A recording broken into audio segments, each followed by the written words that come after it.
Hey you guys, welcome back to my channel, and today I'm here with a simple half up half down frontal wig install. First thing you want to do is make sure you grease your client's scalp, because you know some people don't be doing that, but y'all need to make sure y'all do it because they be itching on the. So as y'all know, I don't do the ball cap method. I just put the cap on there, put the tape on there, and put the glue on there. So that's all I'm doing. So right here, I usually recommend that you cut the lace before you glue it down, cut around the ear tabs before you glue it down, and then glue the wig down, because to me you get a better hold than having to cut the ear tabs afterwards, because sometimes you got to lift the lace to make sure you're not cutting the clients, you know, everything like that. So all I'm doing now is just section it off and about throw the tape and the glue up there. So you guys, I'm gonna just be quiet so y'all can see what I'm doing, because y'all know I talk too much.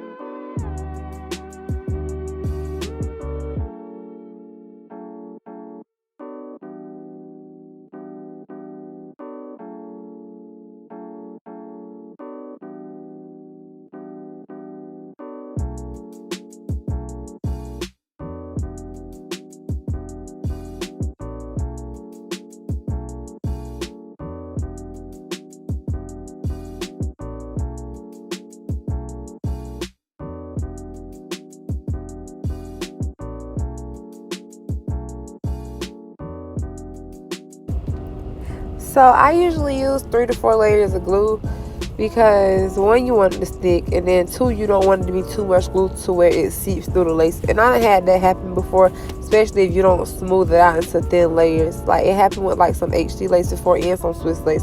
So make sure you smooth it out in thin layers. After it turns clear, you're going to lay it down. And I know y'all seen some of it was still white when I laid it down, but I didn't want it to get too dry with me sitting there waiting on the whole thing to turn clear. And then here I'm just pulling out a little section, because I try to follow their natural hairline whenever I cut the lace off or whatever. So if it takes you to pull out more hair and pluck it more, do it, because you want it to look as natural as possible.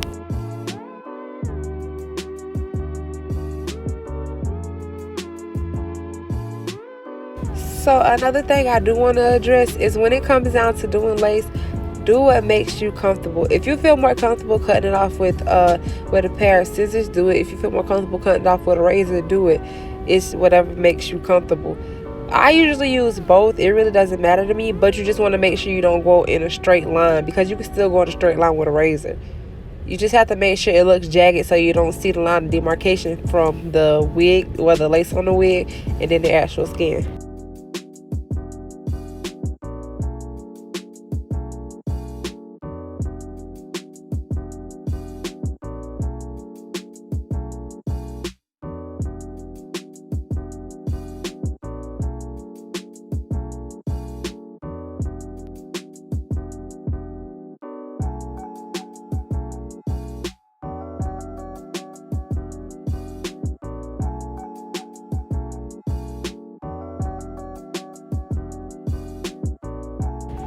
This wig is also a wig that she has had for about 2 or 3 years now, I want to say. It is actually from when I used to sell raw hair. It's Burmese curly, and all I did was go in and replace the frontal, and I ended up replacing the frontal with a version deep wave frontal, because we didn't want to wait the long wait time it takes, you know, for the frontal to get here if I would order it from that vendor. But everything really blended in really well, to my surprise. So if you guys do want a video on how to replace a frontal, I'll link that too. Just let me know down below, because you don't gotta throw out your old wigs. You just replace the lace and keep it moving.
So here's the end result, and I hope you guys enjoy this quick and easy tutorial, y'all. Please like, share, subscribe, and tell me what y'all think.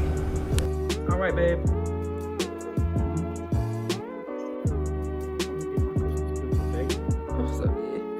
I'm picking that Christmas shit. That's why we don't have nothing to give for Christmas.